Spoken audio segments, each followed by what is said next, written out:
I'm Anna Legassie. I'm an athlete, writer, patient advocate. I've been living with systemic juvenile idiopathic arthritis since I was 11.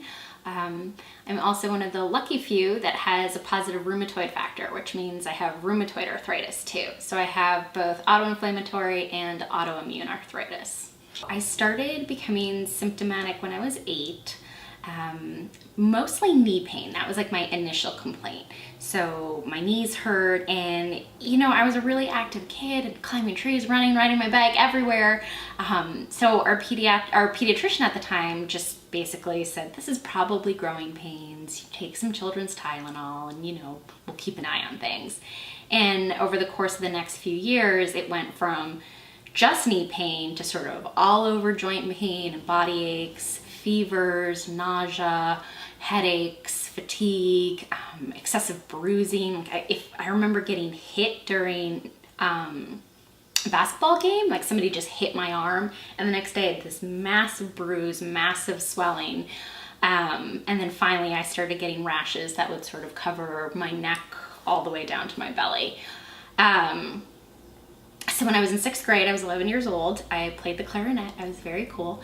And it was right before Christmas time, and we had a big rehearsal for the holiday concert. And, so we'd been sitting for a few hours, and when we went to stand and we were done, I just collapsed at that point. And it was really just that, for those 3 years I had been sick and my disease was advancing, but we didn't know. So my mom was already on the way to school to pick me up. I was admitted directly to the hospital, tested for childhood leukemias and cancers, and it just took a while of ruling things out before somebody said, let's start to look at autoimmune disease, autoinflammatory disease. So I was 11, it was December 21st, so 4 days before Christmas, and that was when I got the initial SJA diagnosis. A few weeks later, I found myself with really intense chest pain. And, the thing about SJA that's different than a lot of childhood arthritis is that it can cause inflammation of the liver, of the spleen, enlargement of lymph nodes, which is why they actually were looking at childhood cancer and leukemia, anemia, as well as inflammation of the lungs and the heart. So here I am having this chest pain at age 11, and by the time, everything sort of transpired with figuring out how do you treat an 11-year-old with chest pain, we found ourselves in the local ER. I was in acute congestive heart failure because of such a massive buildup of fluid around my heart. So we were airlifted to Boston Children's Hospital, and I was put in a medically induced coma for about 6 weeks, really to protect other organs from failing as well. And really that was just a byproduct, again, of that the 3 years it took to get a diagnosis. My disease was just advancing unchecked, and we had no idea. And SJA is a fairly rare diagnosis, so even after getting the diagnosis in the hospital, people didn't really know what to do with it. So nobody thought, hey, you know what, maybe we should do a chest x-ray real quick on this kid before we sent her home. So I found a little bit of sort of stability for the next few years. And then at 14, I had both my hips replaced, and 15, I had surgery. So 14 was freshman year in high school. So both my hips replaced as a freshman in high school, which still is like a very strange thing to sort of think about that actually happened to me. I had knee surgery on my left knee when I was a sophomore in high school.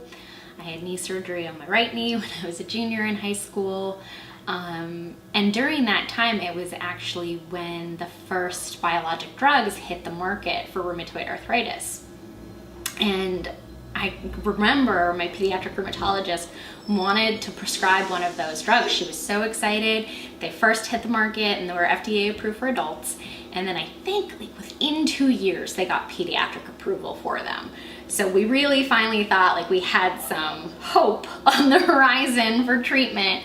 But unfortunately, because this was sort of, I want to say experimental, but new. This is really the first time we had any of these biologic agents. Our insurance company at the time wouldn't pay for them. They said, there's not enough data in the pediatric population from a safety standpoint, so no to those. So I graduated from high school. I was 18 years old, and as soon as it was literally just the calendar flipped and I was 18, we could go ahead, resubmit the approval for those drugs and get started.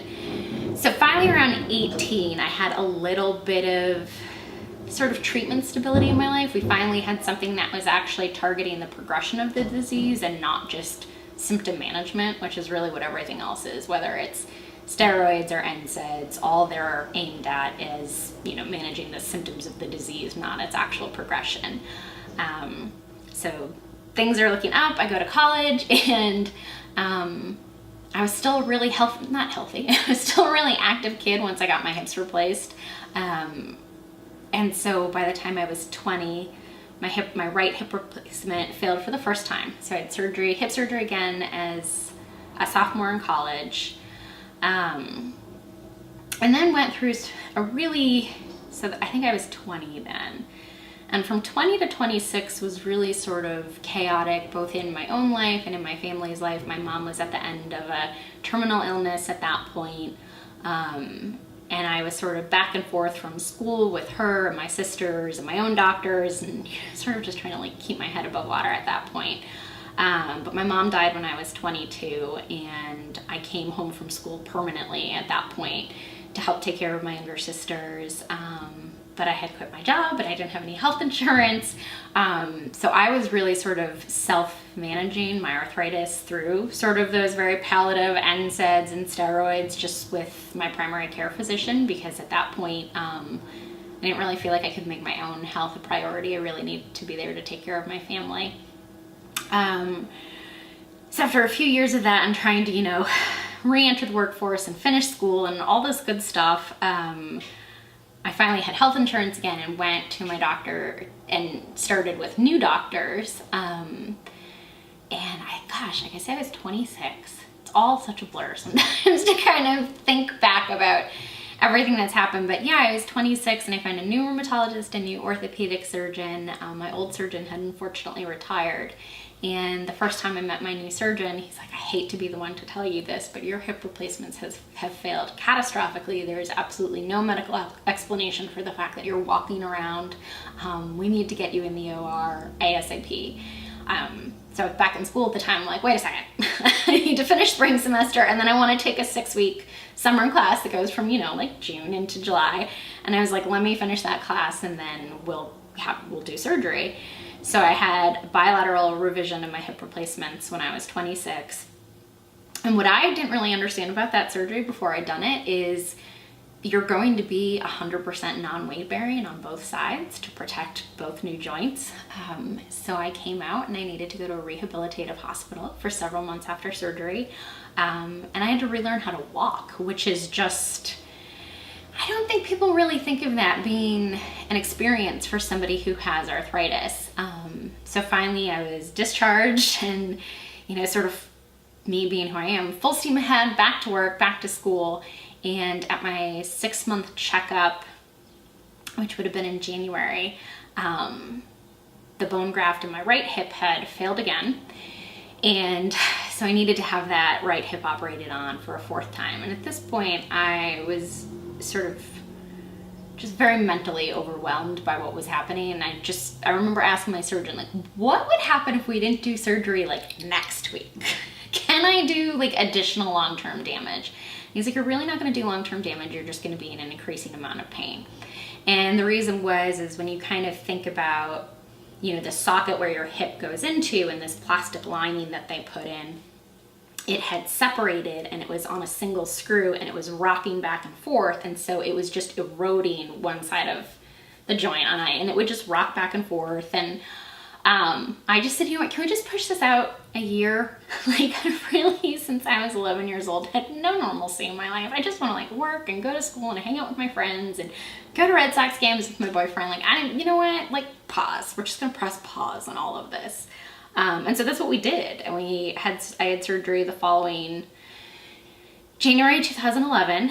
So that was my last hip surgery. It was almost 7 years ago, which is, for a long time, I wouldn't even say that. I was afraid that if I said it's been 7 years, I was tempting some bad juju from the universe, and I would sort of like bring this, I don't know, more pain and suffering upon myself. It took me a really, really long time to like let go of that and just appreciate that I didn't do anything wrong. This is just sort of the nature of this disease, because even after you have a joint replaced, you still have active disease in that joint, and it still attacks the replacement in the same way that it attacks bones. And I've had, you know, some complications too that have, you know, made that bone graft fail. But so that was my last hip surgery, which is very exciting.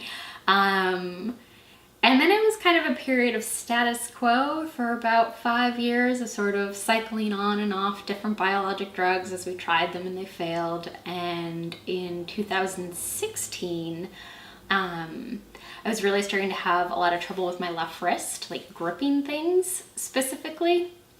I remember like trying to hold a water glass in my kitchen, and I dropped it and it shattered. And my boyfriend Kim's like running in from the other room, and he's like, "What happened?" I'm like, "I don't even like know. I just can't hold things." And really what it is I have just such extensive damage in the left joint, the left wrist joint, that there's compression of the nerves. There's all sorts of just not happy things going on in there. But despite all of this, I've really like clung to being active as much as possible. And so it wasn't just like grip strength at home. I couldn't put pressure on it, like downward pressure to do yoga, which is something I love. I couldn't lift weights, even, you know, like a 5-pound dumbbell, I couldn't like grip to hold it. So I went to my surgeon fully expecting him to say, you know, we just need to replace the joint or we need to fuse it. And I told him that I didn't want to do either of those things because you more or less lose all range of motion in the joint. And so his idea, which is a little bit, I don't want to say unconventional, but basically what he did is he went in and severed 5 major nerves in the joint. And what that does is it cuts off the pain pathway from the damage in the joint to the brain, and it also cuts off some of those nerves that were misfiring. And it only has about a 70% success rate, which is why this is not sort of like the first line of defense that they go with. But one of the ways they do sort of identify if you're a good candidate is they go in and they inject the nerves that they're going to sever with lidocaine beforehand. And if you get pretty instant relief, you're a good candidate. So we did that. I was a good candidate. Did the surgery. I was back in the gym like 10 days later with this big clunky wrist brace on.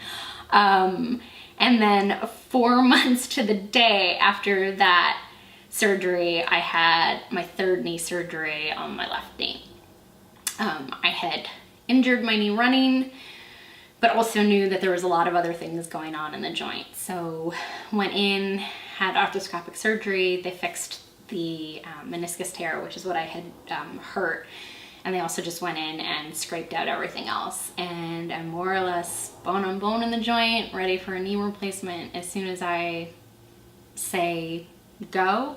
And some days I feel like go time is like tomorrow, and other days I feel like let's put this off as long as possible. I think, you know, and I see this now as an adult and being really lucky to have nieces and nephews and all sorts of wonderful littles in my life. Kids are so unbelievably resilient. It's amazing to me. And kids don't question certain things the way we do as adults. And because I got sick at such a young age, I didn't really have a normal that other kids did. So, you know, I knew that I was going through other things that other kids weren't, but as you know, I didn't really question it. There was just it was like very much like, well, this is what I have to do. I have to take this medication or I can't get out of bed. I have to have this surgery so I can get off crutches and walk again. I was on really high dose steroids, so of course my face swelled up, and you know, I was an easy target for a lot of teasing, a lot of bullying. And I think a lot of times kids bully kids when they're sort of afraid of what's happening. And I think a lot of my peers saw a very pretty, popular, healthy athlete one day and then somebody who was very, very sick the next day. And I think that even at a young age, my peers probably in the back of their head appreciated that that could happen to them too. The mind goes to a great length to protect itself. and to sort of protect us as we navigate this world. And I've been a patient at the same hospital for 23 years now, and I also work at that hospital now, which is wonderful. But there are times when I'm running to meetings and I will cut through a different clinical part of the hospital, and it might be somewhere that I haven't walked through in 10 years. Very recently I needed to have an MRI, and so I went to radiology, and they're like, Anna, you know better. You know that, the MRI has moved over here, you need to go here. I was like, oh, right. So I was running, and I went down this flight of stairs, and the flight of stairs was in the pediatric wing of our hospital. And I was overwhelmed by this memory of, when you're on crutches as a kid, they make you, I don't know, they probably do this to adults, but I wasn't allowed to go home until I could navigate as many flights of stairs as I'd have to get home. So at my house growing up, there was the front entry stairs, and we lived in a split ranch. So once you came in, there was the stairs to go up to the main living level. So I had to be able to successfully navigate 2 flights of stairs in this stairwell. And I hadn't thought of that in so long. And all of a sudden I'm in this stairwell, almost 35 years old, and I was shaking, and I had to sit down on the ground and sort of collect myself and just acknowledge that trauma of everything that I had gone through associated with that surgery, and sort of find a way to manage it and let it go and like get to an appointment on time. But it's such a wide spectrum of how I feel about being sick as a kid. Some of it is like very neatly packaged up into these sort of boxes, very compartmentalized. And even as somebody who goes to therapy religiously and is not embarrassed at all to say so, there are certain boxes that we've just not unpacked, and I'm not in like any big rush to unpack because they're so big to try to, take on. And then other days, certain memories or traumas from being sick as a kid just come back and they hit me so hard, and it's just, so intense to try to weave those into the narrative of my adult life, because now I have an appreciation for like, wow, it is so intense that I had to go through all of this as a kid. I think that as a young adult, and even to a certain extent as an adult now, I am fueled by a good amount of anger and frustration with some of this. And it's taken me a really long time to get comfortable with acknowledging anger. I am like a very non-confrontational person. Confrontation makes me really, really, really uncomfortable. I don't like being angry. I don't like having fights. I don't like witnessing other exchanges. And so it's taken me a really long time to just accept that it's okay to be angry about a lot of these things that have happened to me. And some days I'll joke with friends and they'll be like, how are you doing? And I'm like, well, I'm just a little fiery ball of rage, like always. And, it's what I've been able to, I think, do to a certain extent is acknowledge that anger and then just always try to find an outlet for it.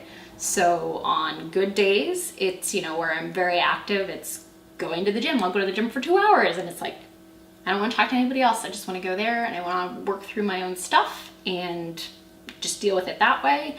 On my bad days, it's just acknowledging that it's okay to be angry, and if you mire in that for a day, it's not the end of the world, and you're not a bad person, and you're not mentally weak. But as a kid, I let my, I also had parents who, I came from a feelings family. My mother's father was a psychiatrist. Being able to express and articulate emotions colorfully was accepted in my family. So I was given space to be angry. What I was never given space to feel was pity for myself. I was never allowed to feel bad for myself. I was expected to go to school. When I was able to go to school, I went to school. When I was doing well enough to play sports or go to gym class, that's what I did. And I was expected to do chores and participate within the family. So my mom would bring in laundry baskets and put them next to me and be like, okay, well, you can't vacuum, you can't set the table, but you can sit here and fold laundry. So I think my parents really tried to give me as much normalcy as they could, but also still that space to be angry or upset or frustrated, because I'm sure as parents they felt it too. It's so hard to give other patients advice even if we have the same diagnosis, right? Because, you know, a lot of the stuff that I've gone through for me sometimes feels like it pales in comparison to like what other people have gone through. And then other times, and I'm just gonna say this and not feel bad about it, sometimes I see other patients and I'm like, can you just like get it together? And that's not very generous of me, and I shouldn't do that because I don't know anything that's going on in their life, but there's just such a like wide spectrum of pain and disease progression. I think the biggest thing is like finding an outlet that feels good for you. So I strive to be super, super athletic and super active because that is such a core part of who I was as a kid. That sort of that anger and that rage that I talk about, a lot of that stems from being a kid who was, you know, on the trajectory to be, you know, a state, if not nationally ranked runner, to being a kid in a hospital bed.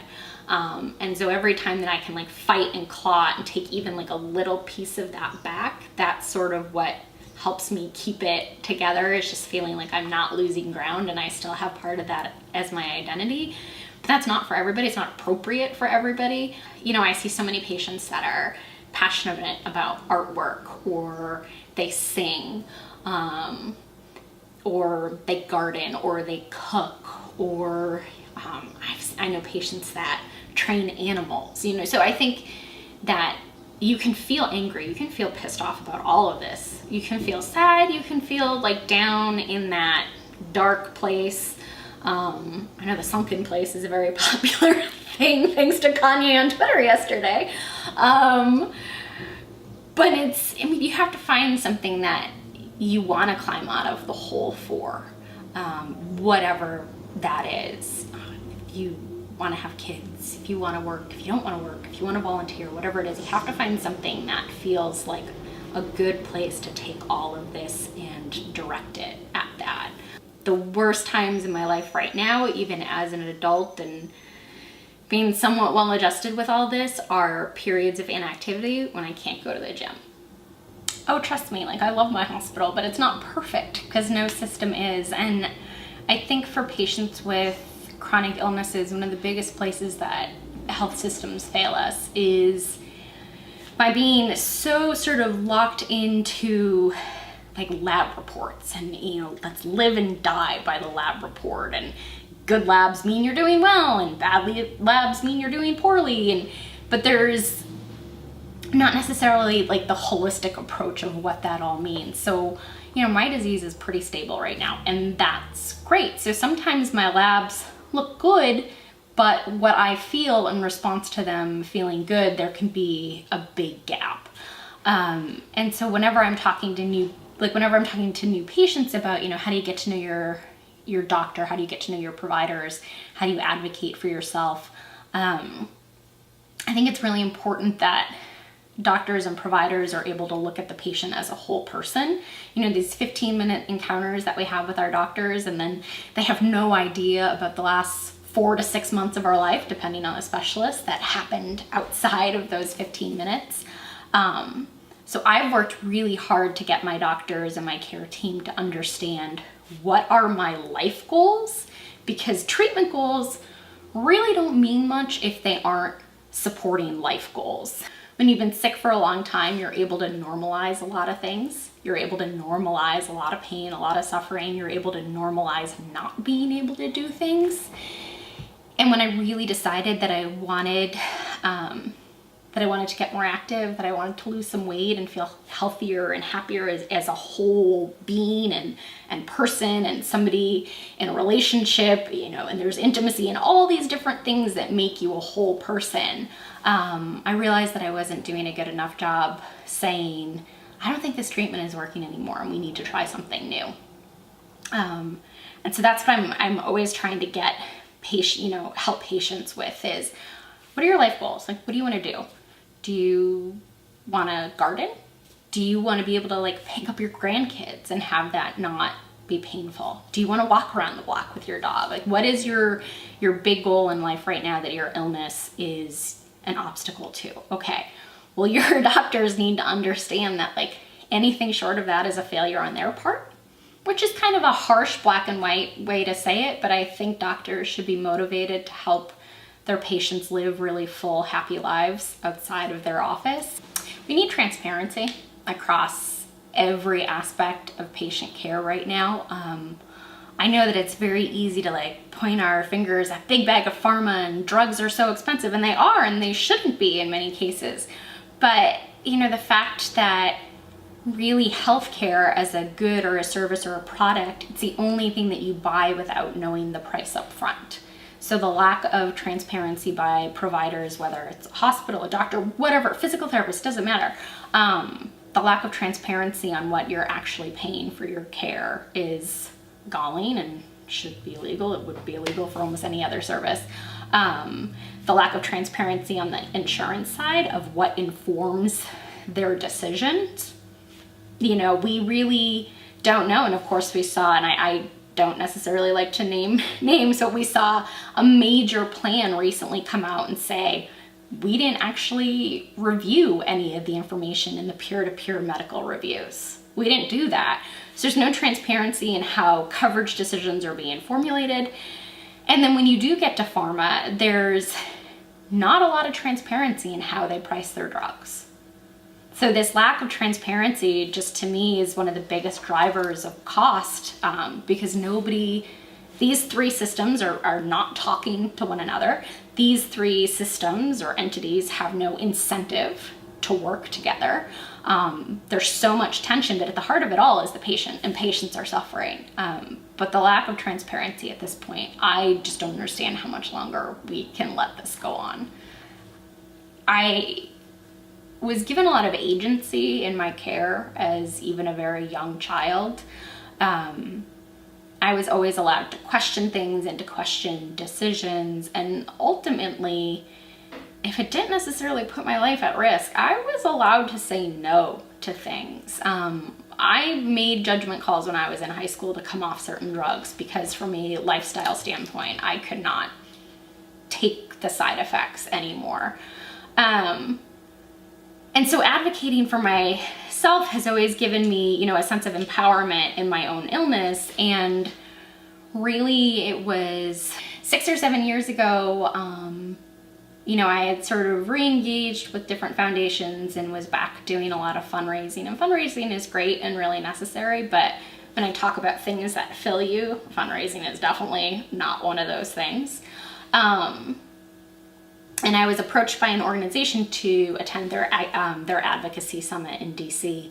And I just remember I was sitting in this like room at like a hotel ballroom, like for a conference, and I was like in tears and was just like, oh my gosh, this is what I was supposed to be doing. I had no idea like that I could take my story or what I've learned to do to advocate on behalf of myself, and it could be powerful for other people. What would come of it all? I think patient-centered is a word that's getting used a little too loosely right now. And I think that a lot of organizations set out to be patient-centered. And what I see is their biggest shortcoming, whether it's payers or drug companies, startups, hospitals, whatever, is they design solutions for patients, whatever they might be within the healthcare system. And they get down this process and they have version 1 and 2 and 3, and then they invite patients to the table to basically like weigh in on whether the solution is valuable. And it's such a waste of time to everybody. And at this point, I say no to these opportunities because I'm planting my flag on the fact that I want patients involved from the word go. If you're calling something patient-centered, no matter what it is, whether it's on the state side or the federal side, FDA, you know, the FDA is always forming new patient groups, whether it's, you know, a payer or a hospital or a pharma company wanting to do some nice, like, happy, feel-good PR. If patients aren't in the room from the jump, then you've already failed. And the other thing is that as we look to patients and we empower them to be a part of this and drive process and drive change, I want to see patients paid. I feel like the system just sort of continues to take from us and suck us up, chew us up, spit us back out, and it's not really equitable to ask patients to help drive change without compensating them accordingly. So involve patients early and often and pay them and compensate them as the experts that they are. A lot of people sort of know me as 6 Hips on Twitter, which is sort of the condensed version of my blog, which is 6 Hips and Counting, which I can take no credit for. My best friend Jenny, who's an English teacher and far more creative than I am, came up with. Hoping to stay at just 6 Hips for a while, but on Instagram, I'm Anna Evangeline. So it's Anna_Evangeline. And yeah, I really put kind of my whole life out there for better or for worse. So always looking to connect with more patients and more projects like this.